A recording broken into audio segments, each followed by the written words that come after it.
Badan Kesehatan Dunia atau WHO secara resmi mendeklarasikan virus COVID-19 sebagai pandemi pada 9 Maret 2020. Virus corona diperkirakan muncul di Wuhan sejak Agustus 2019. Untuk pertama kalinya, pemerintah Indonesia menyatakan 2 pasien positif COVID-19 pada 2 Maret 2020. Terdapat 2,2 juta total kasus COVID-19 yang ada di Indonesia dengan 1,89 juta yang dinyatakan sembuh dan 58.000 yang dinyatakan meninggal dunia. WHO menyebutkan bahwa vaksin COVID-19 tidak akan tersedia hingga awal 2021. Pandemi COVID-19 masih terjadi di seluruh belahan dunia, termasuk di Indonesia sejak pertama kali dialami pada Maret 2020 lalu. Sejak awal pandemi COVID-19 ini ada, informasi bohong atau hoax mengenai virus yang pertama kali terdeteksi di Tiongkok ini terus berkembang. Tak hanya mengenai virusnya saja, informasi hoax juga sampai dengan pemberitaan mengenai pengobatan dan cara penanganannya. Informasi yang dibuat oleh pihak-pihak tak bertanggung jawab ini seringkali membuat kebingungan bahkan rasa tidak percaya yang bermunculan dari sejumlah masyarakat di Indonesia. Mengutip data yang dihimpun oleh Fakultas Kedokteran Kesehatan Masyarakat dan Keperawatan Universitas Gadjah Mada, selama masa pandemi periode tahun 2020-2021, banyak sekali informasi bohong seputar COVID-19 dan penanganannya beredar di jagat maya. Bahkan Kementerian Komunikasi dan Informatika Republik Indonesia juga menemukan 4 informasi bohong atau hoax yang tersebar melalui pesan WhatsApp dan media sosial dalam waktu 2 hari, yakni pada 27 dan 28 Mei 2021 lalu. Di mana hoax ini berisikan tentang informasi mengenai penanganan COVID-19 dengan cara vaksinasi dan tidak diketahui secara pasti siapa dan apa motif dari pembuatnya.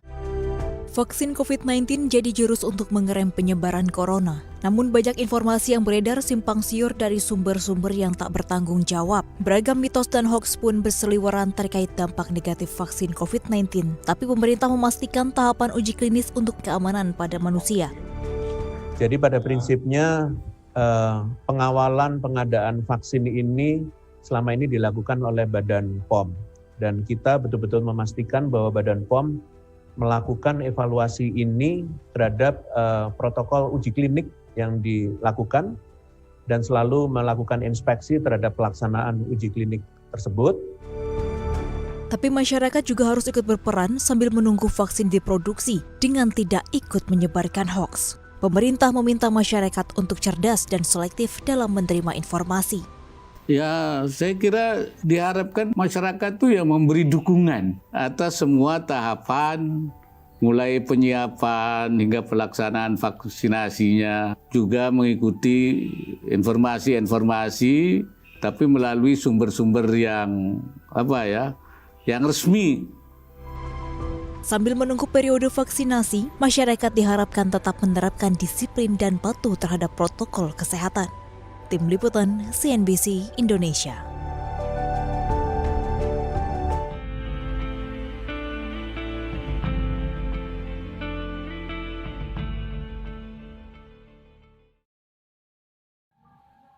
Akibat banyaknya berita mengenai COVID-19 yang ditayangkan oleh media mengakibatkan banyak berita hoax yang beredar di masyarakat karena masyarakat mudah sekali mengambil informasi dari sumber-sumber yang tidak jelas asal-usulnya.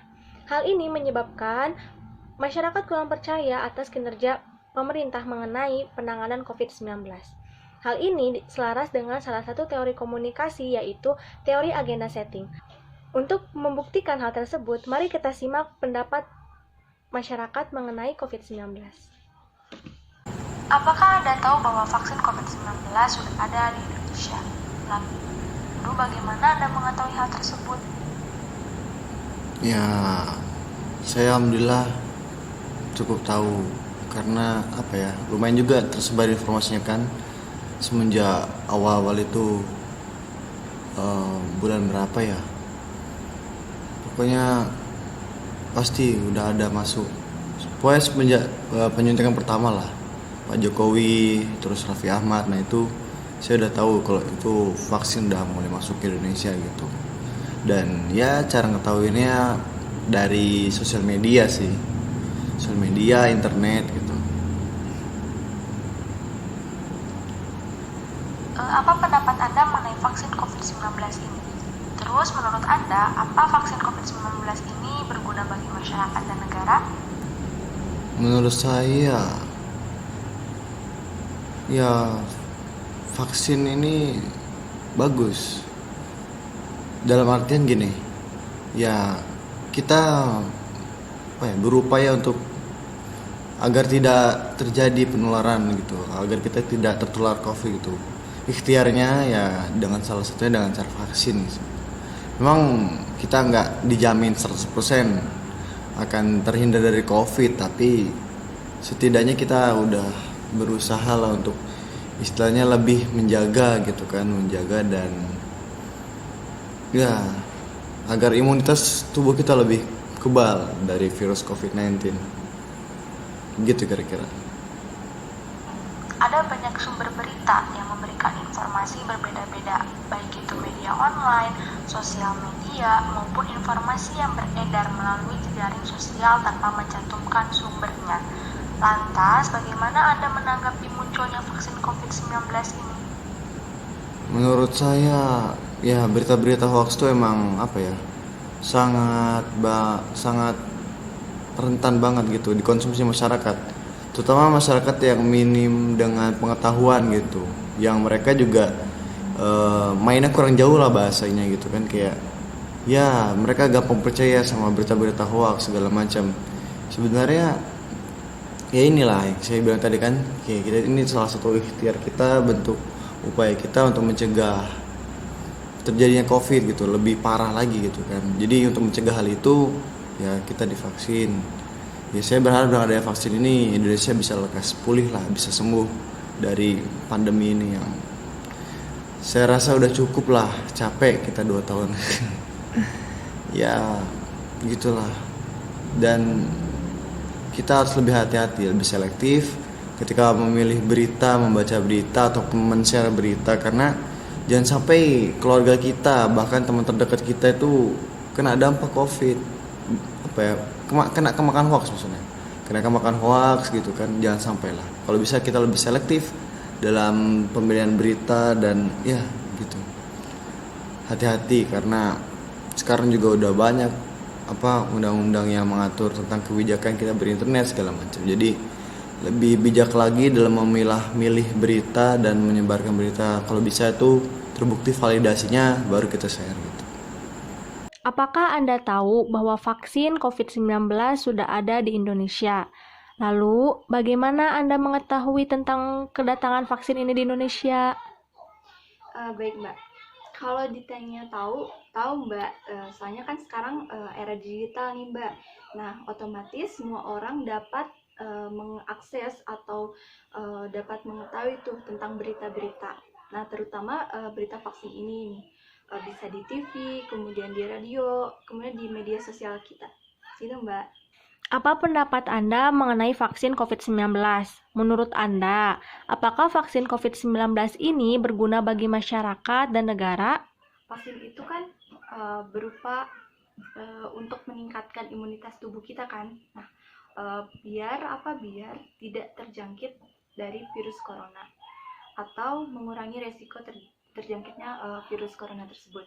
Kemudian kalau ditanya aman dan berguna untuk masyarakat Indonesia, itu ya aman dan berguna menurut saya, berguna untuk masyarakat Indonesia. Kenapa?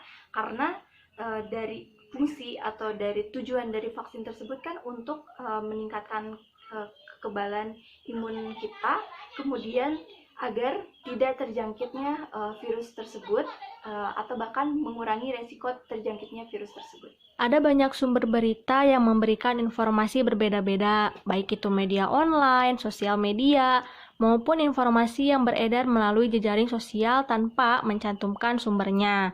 Lantas, bagaimana Anda menanggapi munculnya vaksin COVID-19? Kalau menurut saya pribadi, saya lebih percaya kepada artikel yang memang menyatakan bahwa vaksin itu aman gitu dan memang terpercaya gitu. Soalnya kan sekarang ini banyak banget berita hoax yang bermunculan di sana sini. Kemudian banyak banget pro dan kontranya mengenai vaksin ini gitu. Kalau saya pribadi dalam menanggapinya, mendingan kita sepintar-pintarnya kita untuk mencari tahu berita-berita yang memang benar-benar sudah terpercaya gitu, untuk dijadikan landasan kita gitu, kayak gitu.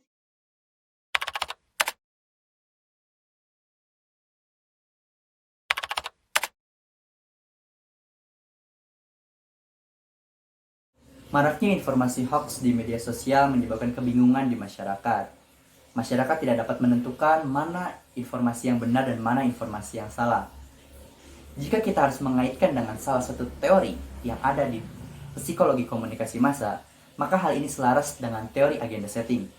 Teori agenda setting ini menyatakan bahwa media massa mempunyai peranan yang besar dan efektif dalam mengemas dan menyebarkan sebuah informasi pada masyarakat. Apabila media sudah menyebarkan sebuah informasi kepada masyarakat, maka tidak ada satupun masyarakat yang dapat mengelak dari informasi tersebut.